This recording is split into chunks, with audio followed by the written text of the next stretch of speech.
de patología inflamatoria faríngea, ¿sí? O sea, de las famosas, de las conocidas faringitis. ¿Quién no tuvo alguna vez un cuadro de faringitis o un cuadro de faringoamigdalitis, ¿no? Todo el mundo tuvo alguna vez en su vida, ¿sí? Entonces, ¿cómo se van a dividir estos procesos inflamatorios de la faringe? Se van a dividir en procesos inflamatorios agudos y procesos inflamatorios crónicos, ¿no? O sea, según el tiempo de ebullición.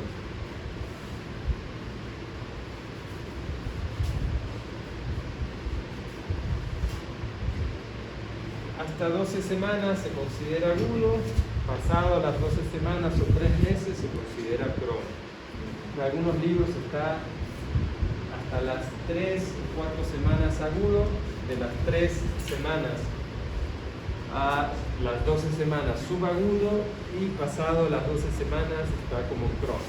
¿Sí? Pero aquí lo vamos a tomar como hasta 12 semanas agudo y pasado las 12 semanas procesos o patología crónica. A su vez, los cuadros inflamatorios agudos, ¿sí?, se van a dividir en dos tipos, que son los superficiales y los profundos. Los procesos inflamatorios agudos superficiales son los que van a comprometer la mucosa, ¿sí?, y el corion que recubre las paredes de la faringe y las amígdalas palatinas, ¿sí?, que se van a caracterizar generalmente por eritema y tumefacción, ¿sí? Las patologías inflamatorias faríngeas agudas superficiales, a su vez, se van a dividir en dos tipos, que van a ser las primarias y las secundarias.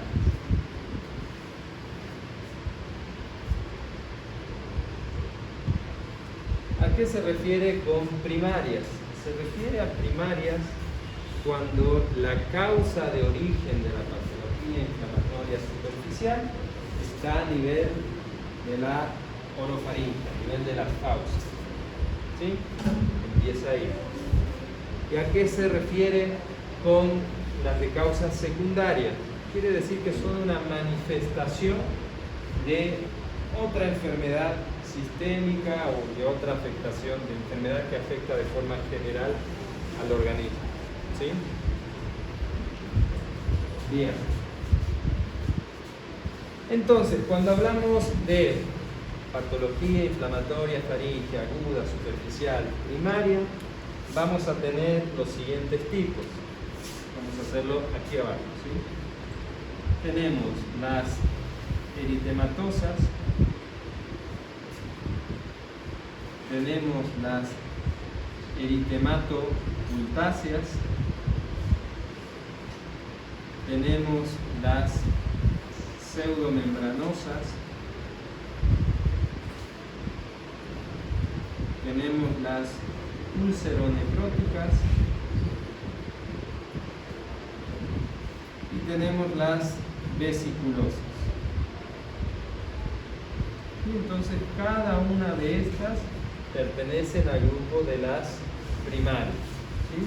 Eritematosa, eritematocultácea, pseudomembranosa, ulceronecrótica y vesiculosa. Y las secundarias, ¿sí?, como les decía, son las que son manifestación de una enfermedad sistémica, ¿no? Por ejemplo, las secundarias tenemos las que son por causa de alguna patología hemática, las que son por causa de enfermedades u otras enfermedades infecciosas específicas, y las que son por causa de intoxicación. ¿Sí? Entonces, el día de hoy nos vamos a centrar en lo que son las enfermedades inflamatorias agudas superficiales de tipo primario. ¿Sí? Vamos a empezar a describir a esas enfermedades. Bien, vamos a empezar entonces por la primera, que es la eritematosa. ¿Sí? Son las faringoamigdalitis eritematosas. ¿En qué va a consistir? ¿Qué es lo que va a pasar en estos cuadros de faringoamigdalitis eritematosas? ¿Cuál va a ser el agente causal? Generalmente, en este tipo de patologías eritematosas, la causa es de tipo viral. ¿Cuáles son los virus más comunes que producen esta enfermedad?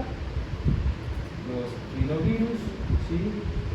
O también están los mixovirus. Estas son las faringoamigdalitis eritematosas, se las llama de tipo estacional. ¿Por qué? Porque suelen aparecer en estaciones específicas del año, ¿no? Son las estaciones donde es más común, más frecuente que las personas tengan este tipo de patologías. Son cosas que ya vimos, por ejemplo, en los cuadros de rinitis. ¿No se acuerdan? Las rinitis agudas infecciosas virales, ¿no? Son estas, solo que en lugar de localizarse solamente a nivel nasal, se extiende hacia la mucosa de la orofaringe. O sea, en lugar de ser una rinitis aguda infecciosa viral, es una rinofaringitis. ¿Sí? Entonces, como ustedes saben, son cuadros que tienen varias fases, ¿no? ¿Se acuerdan? Tienen una etapa de intubación, ¿no? Que suele durar unos 3 días, tiene una etapa de pródromo, ¿sí? Tiene el paciente manifestaciones generales, tiene una etapa catarral, ¿no? Donde ya empieza la congestión y la rinorrea intensa, acuosa, y finalmente tiene una etapa mucoide, ¿no? Donde todo lo demás desaparece y solamente queda la rinorrea, pero en lugar de ser acuosa se vuelve espesa y blanquecina, ¿no? Entonces, estos tipos de pacientes van a tener todo eso, pero aparte se le va a sumar la patología faríngea, ¿no? Entonces, acompañado a todo eso que ustedes dijeron, el paciente va a presentar lo que es odinofagia. ¿Sí? Entonces, estos son cuadros que se suelen autolimitar, ¿no? Como habíamos dicho, estas infecciones virales duran aproximadamente unos 7 a 10 días, ¿no? Y luego de eso se autolimita y el paciente con o sin tratamiento cura solo. Entonces, si nosotros a este paciente le hacemos una exploración de su orofaringe, ¿qué es lo que vamos a ver? Como es una faringoamigdalitis eritematosa, vamos a poder ver eritema de las paredes de la orofaringe y de la mucosa de las amígdalas palatinas. ¿Sí? Entonces nosotros vemos eso y ya sabemos que posiblemente se trata de un cuadro de origen viral. Luego tenemos las faringoamigdalitis eritematosas, que son de causa gripal, donde aquí ya no va a ser el rinovirus o el mixovirus, sino que es el virus de la influenza. ¿Sí? Son muy parecidas, también el paciente va a tener toda esa sintomatología nasal, y también se va a sumar lo que es la odinofagia, fiebre, ¿sí? Malestar general, etc. Entonces, en estos pacientes, si nosotros le hacemos un laboratorio, un hemograma, vamos a ver, tengamos un aumento de los linfocitos, ¿no? Una linfocitosis. Igual, ¿cuál va a ser el tratamiento? También va a ser lo que es el tratamiento sintomático, porque son enfermedades que se autolimitan. Luego tenemos también lo que son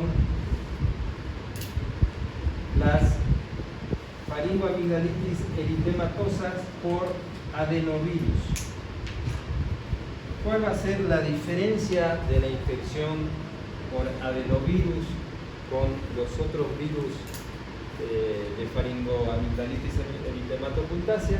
Que aparte de producir lo que es la clínica nasal, la clínica faríngea, también se va a sumar a esto una conjuntivitis.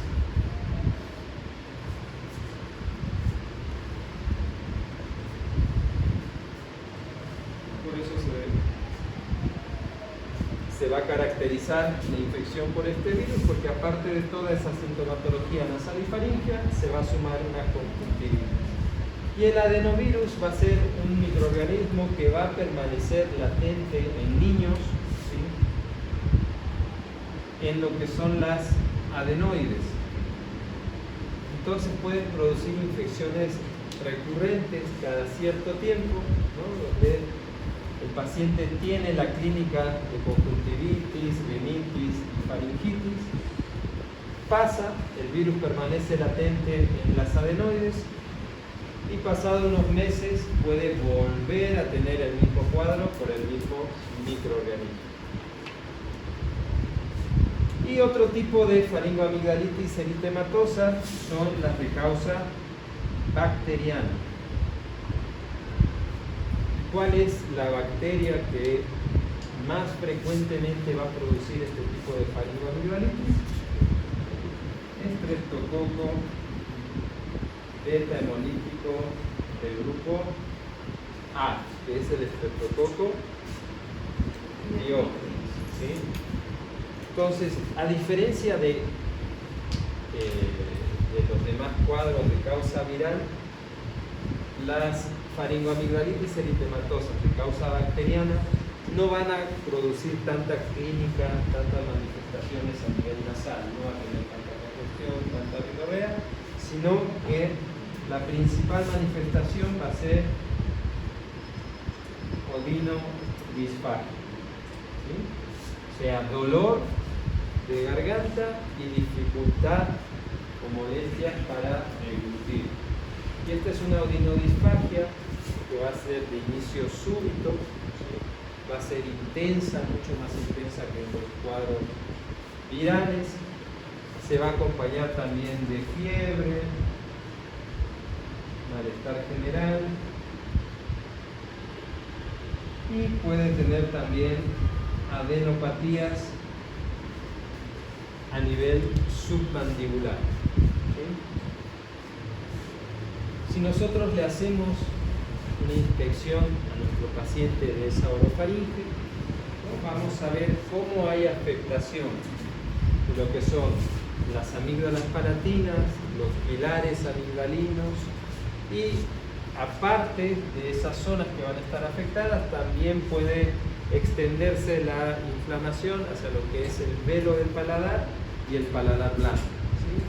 Muchas veces el paladar blando en infecciones eritematosas bacterianas se pueden ver unas lesiones tipo petequias, unos puntos rojos en el paladar blando que son muy típicas de estas infecciones bacterianas.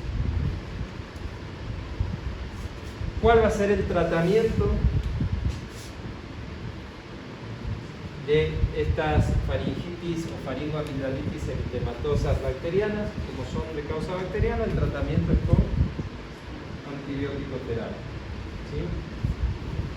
Entonces, tratamiento con antibióticos, con todo lo que ya conocemos, ¿no? Los de primera línea son los beta-lactanos, penicilinas, amoxicilinas. Tenemos segunda línea, los beta-lactámicos con inhibidores de beta-lactamasa, amoxiclavulánico, ampisurbactam, etc. Para los pacientes alérgicos a los beta-lactámicos, tenemos lo que son los macróleos, ¿sí? Y acompañado de lo que es el tratamiento sintomático, ¿no? Analgésicos, antiinflamatorios, en caso de fiebre, antipiréticos, ¿sí? ¿Qué es lo difícil aquí? Es en estas faringoamigdalitis eritematosas, es la distinción, ¿sí? La diferenciación, o sea, hacer el diagnóstico diferencial entre una de causa viral y otra de causa bacteriana, ¿sí? Porque de eso va a depender el tratamiento, ¿no? Muchas veces pasa muy seguido, ¿sí? Que el paciente viene con un dolor de garganta, nosotros hacemos la inspección de la orofaringe, vemos solamente eritema y le damos un antibiótico, ¿no? Pudiendo ser uno de causa viral, ¿no? Entonces eso no es bueno porque creamos resistencia, hacemos que el paciente gaste dinero de más, ¿no? Entonces hay que saber distinguir entre uno de causa viral y otro de causa bacteriana. Generalmente los de causa viral, ¿sí? Las faringoamigdalitis de causa viral son más comunes en menores de 2 a 3 años, ¿sí? Donde las amígdalas todavía no están desarrolladas, entonces las de causa viral son más comunes. Y en mayores de 5 o 6 años, ahí ya van apareciendo, ya son más frecuentes las de causa bacteriana. Entonces ese rango, esos límites de edad nos pueden también ayudar a hacer el diagnóstico diferencial. Ahora el problema está en los pacientes que tienen entre 3 a 5 años, ¿no? Ahí ese es un periodo de ventana que nos dificulta porque no sabemos si es viral o es de causa bacteriana, ¿no? Puede ser cualquiera de las dos. Entonces, ¿qué es lo que debemos utilizar ahí? ¿Cuál es la prueba que nos va a dar el diagnóstico de esa patología? Lo que es el hisopado faríngeo más el cultivo. Y eso es lo que nos va a decir si es o no es de causa bacteriana. Vamos a explicar después cuáles son las indicaciones para hacer un hisopado faríngeo. Vamos a abordar esto.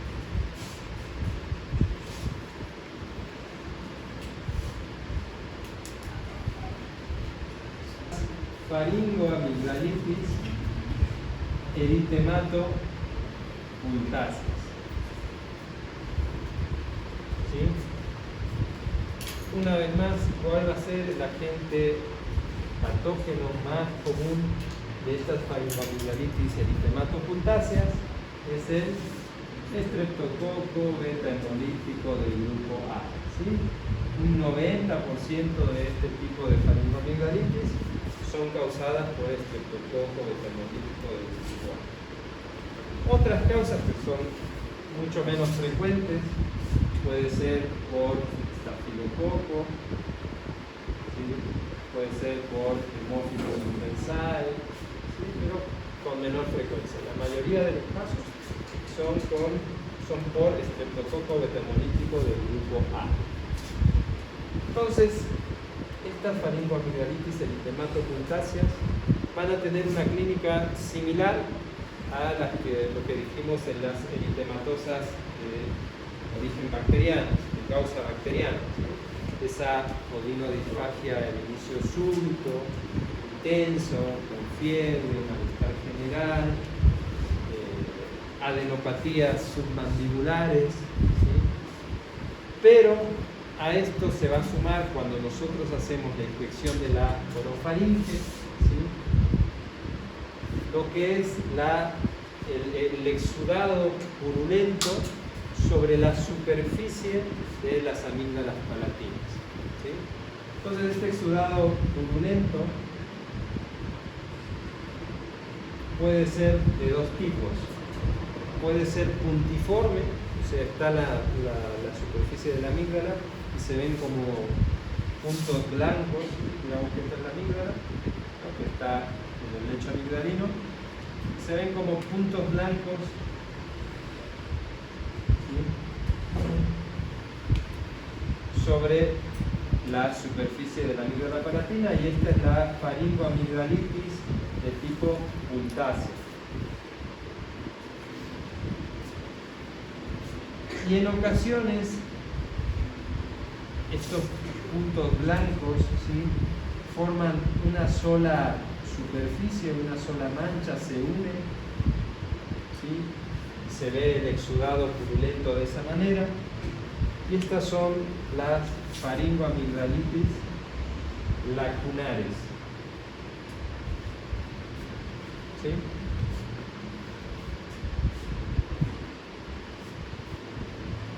Bien, entonces, ¿cuál es la importancia, ¿sí?, de que nosotros hagamos un diagnóstico correcto en una faringoamigdalitis eritemato-puntácea por estreptococo betamolítico del grupo A?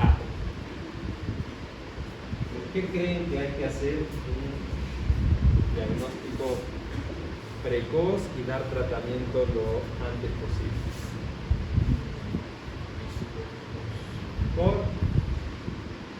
Por las complicaciones que puede tener esta infección del estreptococo betamolítico del grupo A. ¿Qué complicaciones puede tener? Puede tener dos tipos de complicaciones, que son las complicaciones locales y las complicaciones a distancia. ¿Cuáles van a ser las complicaciones locales?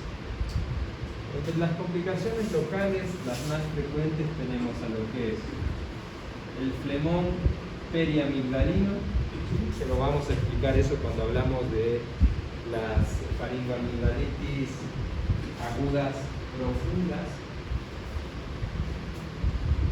Otra complicación son los flemones o abscesos laterofaringios.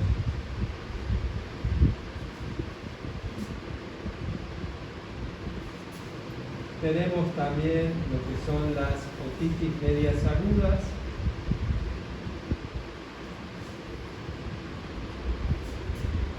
y lo que son los cuadros de sinusitis. ¿Se acuerdan qué tipo de otitis media aguda producía el estreptococo betamolítico del grupo A? La necrosante, ¿no? Otitis media aguda necrosante, que tiene un comportamiento bastante agresivo sobre las estructuras del oído medio, ¿no? Y que incluso puede ser causa de que esa otitis media aguda se convierta en una otitis media crónica, ¿no? Una otitis media crónica. ¿Y cuáles son las complicaciones a distancia de la infección? Entonces, ¿cuáles son? La septicemia, que afortunadamente ahora no es tan frecuente por el uso de antibiótico-terapia, pero no sé si se acuerdan, ahora ya no está tan hablado el tema, pero hace un par de meses hubo aquí un brote de complicaciones por faringoamigdalitis estreptocócica, ¿no? Especialmente en pacientes pediátricos. No sé si se acuerdan. Salió en el noticiero y se emitió una alarma, todo eso porque se complicaron con cuadros de sepsis, ¿no? Y creo que murieron unos cuantos niños, ¿no? por esto, ¿no? Es raro que pase, pero bueno, pasó. Bien, otra complicación es la fiebre reumática y lo que es la glomerulonefritis, ¿sí? Entonces, lo que es la fiebre reumática y la glomerulonefritis se va a producir porque cuando nuestro cuerpo reconoce lo que es el antígeno de estreptococo betamolítico del grupo A, hay un proceso de sensibilización, ¿sí?, hablamos en la hipnosis de tipo alérgico. Y en ese proceso de sensibilización, los anticuerpos que produce nuestro organismo pueden atacar diferentes estructuras de nuestro cuerpo. ¿Sí? Hay un proceso de autoagresión, ¿sí?, que va sobre todo a lo que es tejido endotelial, ¿sí?, articulaciones, tejido renal, ¿no? Y se puede complicar con estas cosas que explicamos recién, ¿no? Con una fiebre reumática o con una glomerulonefritis, ¿sí? Entonces, por estas razones es muy importante hacer un diagnóstico correcto, un diagnóstico preciso y rápido de las faringoamigdalitis endematocutáceas por estreptococo betamolítico del grupo A, ¿sí? Entonces, ¿cómo vamos a hacer el diagnóstico de estos pacientes? Lo vamos a hacer con la clínica, ¿sí?, un paciente que tenga al examen físico ese tipo de lesiones con exudado turbulento, con esas manifestaciones clínicas, y aparte nos podemos ayudar con lo que es el hisopado más cultivo.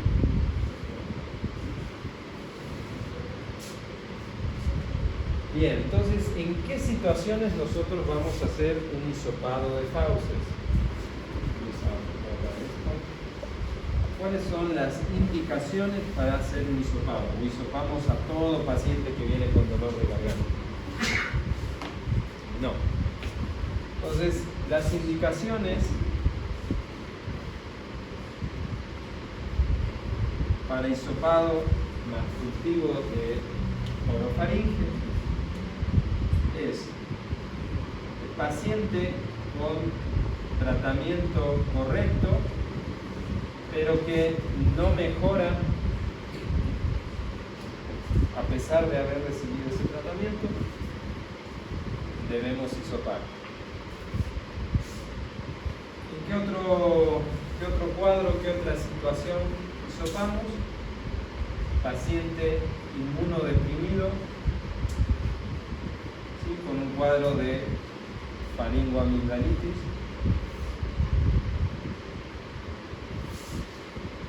Paciente que tenga ya complicaciones, especialmente a distancia, como fiebre reumática o glomerulonefritis, ¿sí?, tenga un cuadro de faringoamigdalitis, debemos también hacerle un hisopado y un cultivo. Pacientes con cuadros de faringoamigdalitis a repetición, y en comunidades cerradas, ¿sí?, comunidades cerradas donde se sospecha, ¿sí?, que hay portadores asintomáticos de estreptococo betamolítico del grupo A, ¿sí?, del estreptococo biógenes. Mientras tanto, hasta que salga el resultado del cultivo, porque el cultivo, ustedes saben, no sale 1 hora o 2 horas, a veces suele tardar 24, 48 horas, ¿sí? Hasta eso nosotros podemos darle a nuestro paciente un tratamiento empírico, ¿sí?, con toda esa línea de tratamientos que nosotros siempre estamos explicando, ¿no? Beta-lactámicos con inhibidores de beta-lactamasa, etc. ¿Qué otra prueba nos ayuda? No para los cuadros agudos de faringoamigdalitis por estreptococo, pero sí para saber si el paciente tuvo cuadros anteriores, es la prueba de ASTO. ¿Sí? ¿Qué es el ASTO? ¿Quién sabe qué es el ASTO?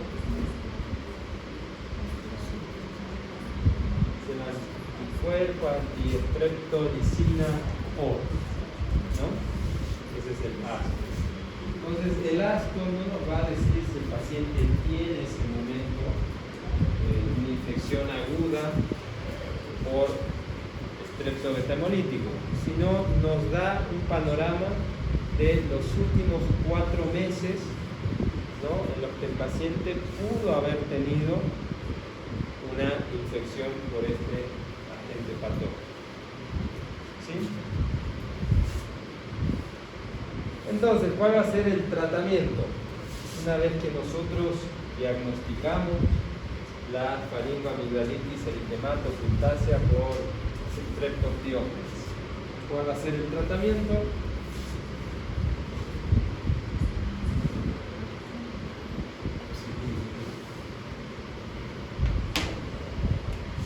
El tratamiento obviamente es antibiótico terapia, ¿no? Otra vez, beta-lactámicos con inhibidores de beta-lactamasa, macrólidos, toda la línea de tratamiento que siempre estamos nombrando para estas infecciones de vía respiratoria, ¿sí?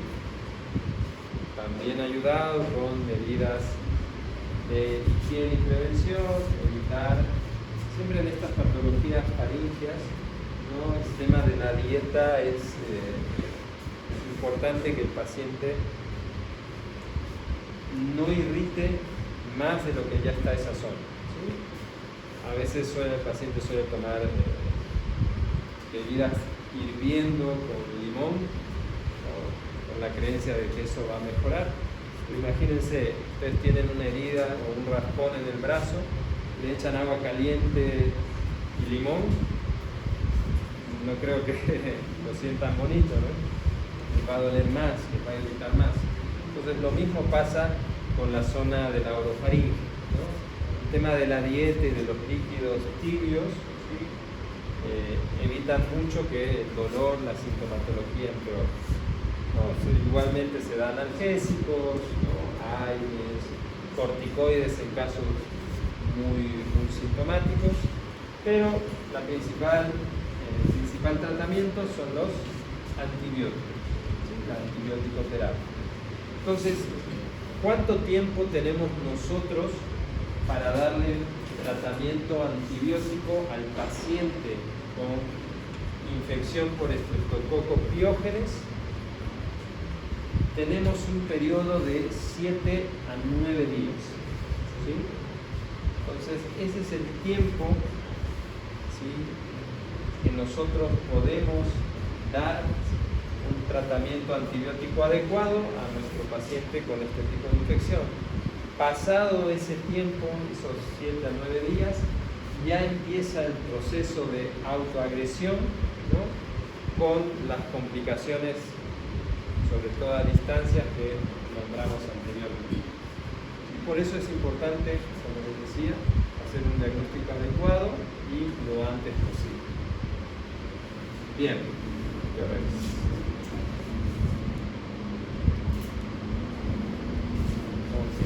bueno, vamos a quedar ahí, ¿sí? La siguiente clase vamos a continuar describiendo los otros tipos de faringoamigdalitis agudas superficiales, ¿sí?, y vamos a terminar de explicar también lo que son las secundarias y también las profundas, ¿sí?